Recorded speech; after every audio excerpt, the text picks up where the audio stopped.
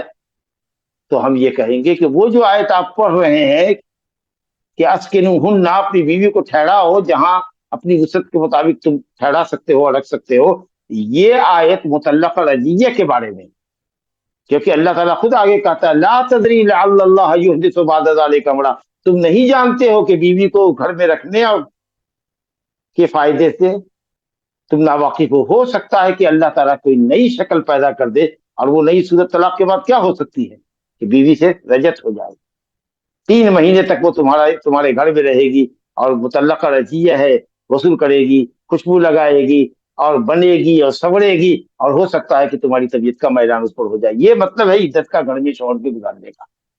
اللہ نے کہا کہ ٹھہراؤ اس کو اپنے ساتھ جہاں ٹھہرتے ہو سکتا ہے کہ اللہ تعالیٰ کوئی نئی راہ پیدا کر دے، یعنی رجعت کی راہ پیدا کر دے. اور اب رہنے سے رجعت تو ہو نہیں سکتی ہے، بلکہ اندیشہ ہے کہ گناہ ہو جائے. تو اس لیے یہ جو آیت پہ یہ لوگ حضرات پیش کرتے ہیں، یہ آیت مطلقہ رجیہ کے متعلق ہے، نہ کہ مطلقہ بائنہ کے متعلق. اور یہیں پر ایک قول پیش کرتے ہیں کہ حضرت عمر بن خطاب نے حضرت فاطمہ بنت قیس کی حدیث کو سن کر کے ناک گھونٹ چڑھایا اور اظہار نفرت کیا کہ ارے چلو ہم اللہ کی کتاب کو نہیں چھوڑ سکتے اور نبی کی سنت کو نہیں چھوڑ سکتے، ایک عورت کے کہنے کی وجہ سے معلوم نہیں کہ وہ سچ کہتی ہے کہ غلط کہتی ہے. یہ بات حضرت عمر سے ثابت نہیں ہے، اور اگر ثابت ہو بھی تو جو آیت حضرت عمر کے پیش نظر ہے اسکنوہن والی، آپ نے سن لیا کہ قرآن کا سیاق و سباق بتا رہا ہے کہ یہ رجیہ کے متعلق. اور حدیث کون سی ہے جس کی وجہ سے آپ چھوڑ رہے ہیں اس عورت کی حدیث کو؟ وہ حدیث پیش کیجیے. کوئی حدیث رہی ہوگی ذہن میں، رہی ہوگی نہیں، لائیے پیش کیجیے. کون سی حدیث تھی حضرت عمر کے ذہن میں؟ جب تک آپ نہیں کیجیے گا شک کی بنیاد پر اور احتمال کی بنیاد پر، تو قانون شریعت نہیں آپ بنا سکتے، یہ نافذ کر سکتے. کوئی سنت نہیں ہے اس شریعت کے اندر کہ متعلقہ بائنہ کو نفع ملے گا، کوئی سنت نہیں ہے، صحیح کہ ضعیف بھی نہیں. اور جو آیت ہے سکنا کی، وہ سکنا والی آیت متعلقہ رجیہ کے لیے. لہذا ایک دم بالکل اس مسئلے کے اندر واضح طور پر راجح قول ہے حنابلہ کا کہ متعلقہ بائنہ کو اس کے شوہر کی طرف سے نفقہ سکنا نہیں ملے گا، اور عدت وہ کہیں اور گزارے. هذا وبالله التوفیق، صلی اللہ علیہ نبینا محمد وعلی آلہ وصحبہ اجمعین. اب انشاءاللہ اس کے بعد عدت کا بیان اگلے ہفتے کے 10 میں. جزاک اللہ خیر شیخ. حیاکم اللہ. حیاکم. شیخ پہلا سوال یہ ہے، گستاخی کے دائرہ نہ کراس کرتے ہوئے امام ابو حنیفہ قرآن کی آیت سے ہٹ کے اوپینین کیسے دے رہے تھے؟ اپنی اپنی فقاہت ہے، اپنا اپنا اجتہاد ہے. اجتہاد میں آدمی غلطی بھی کرتا ہے، حدیث نہیں معلوم رہی ہوگی کیا آپ صلی اللہ علیہ وسلم نے فرمایا لیس لک نفقہ ولا سکنا، اس لیے قرآن مجید کی آیت پر غور کیا. یہ جی شیخ، بے نمازی شوہر کے بارے میں کیا حکم ہوگا؟ دنیا کی لحاظ سے سب معاملہ ٹھیک ہیں لیکن دین پر عمل پر ثابت قدمی نہیں. نصیحت کریں، تھوڑا صبر کریں، کیونکہ بے نمازی اگر کبھی کبھی نماز پڑھتا ہے کبھی نہیں پڑھتا ہے تو علماء کا اختلاف ہے کہ وہ کافر ہے کہ نہیں ہے، شدید اختلاف ہے علماء کا. نصیحت کرتی رہیں، لیکن دیکھیں کہ سوائے جمعہ اور عید کے کوئی نماز نہیں پڑھتا ہے، اور بار بار کی تنبیہ اور ریکویسٹ کے بعد بھی وہ اپنی حرکت سے باز نہیں آ رہے ہیں، تو پھر آپ اسے طلاق کا مطالبہ کیجیے. جی جی شیخ. شیخ تیسرا سوال ہے، توہر میں پہلی طلاق دی اس سے 1-2 دن پہلے بیوی سے جمع کیا تھا تو طلاق کاؤنٹ ہو گئی یا نہیں؟ نہیں ہوئی. ظاہر ہے کہ آپ نے مجامعت کی تھی توڑ ہی میں نا, حیض کی حالت میں تو کیا نہیں. اگر حیض کی حالت میں کیا ہے تو حرام مجامعت ہے اور اس کا آپ کو کفارہ دینا ہوگا. لیکن اس کے بعد جب وہ حیض سے پاک ہوئی, مزید ماہواری جاری رہی اور حیض سے پاک ہوئی, تو آپ اس کو طلاق دے سکتے. لیکن کبھی کبھی یہ خطرہ رہتا ہے کہ حیض کی حالت میں ہی مجامعت کے بعد شاید حمل ٹھہر جاتا ہے, تو بہرحال یہ اطباء سے دیکھنا پڑے گا, تحقیق کرنی پڑے گی اس بات کی. لیکن اگر آپ نے طہر کی حالت میں مجامعت کی ہے اور اس کے بعد آپ نے طہر میں ہی طلاق دیا تو طلاق کاؤنٹ نہیں ہوگی.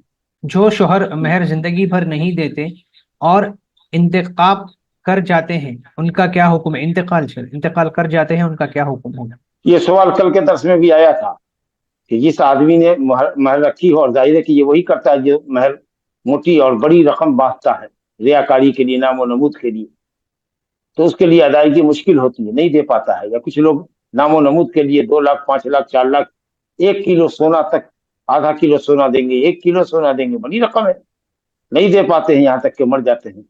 بہت حرام عمل ہے ان کا. کچھ لوگوں نے تو یہاں تک کہا کہ زنا کاری ہے, لیکن نہیں, زنا کاری تو نہیں ہے, لیکن یہ عمل حرام, کیونکہ جس مہر کی وجہ سے عورت حلال ہے, آپ اس کی شریعت کی خلاف ورزی کر رہے ہیں. تو اگر ایسا شخص مر جاتا ہے تو بہرحال عند اللہ وہ محاسب ہے, اس کا حساب ہوگا, تو سوال کیا جائے گا, اس سے پوچھا جائے گا کہ تم نے مہر کیوں نہیں دی. اور عورت کو بھی چاہیے کہ وہ مطالبہ کرے, اتمام حجت کرے, اپنی مہر مانگے اس سے, اور اگر وہ نہیں دیتا ہے تو مرنے کے بعد اس کی متروکہ جائیداد سے اپنا حق مہر پہلے وصولے, اس کے بعد ترکہ لے. جیسے دوسروں کا قرضہ ہے, اس طریقے سے عورت کا بھی حق مہر اس کے اوپر قرض, لہٰذا قرض کی ادائیگی ضروری ہوگی وارثان کی.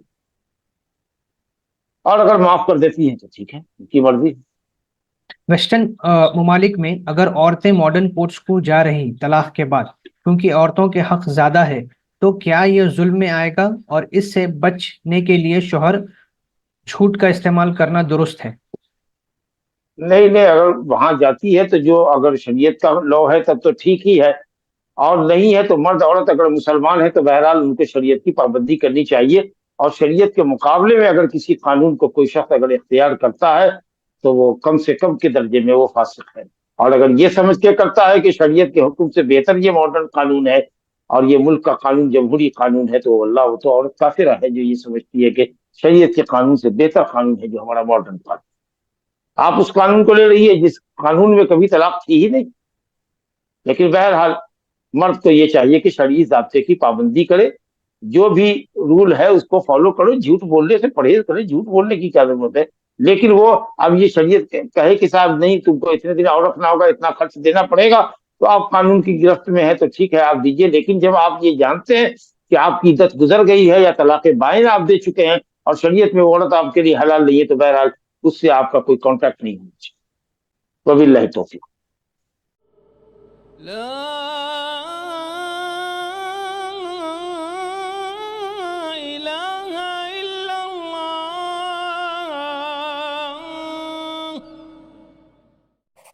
قل هل يستوي الذين يعلمون والذين لا يعلمون إنما يتذكر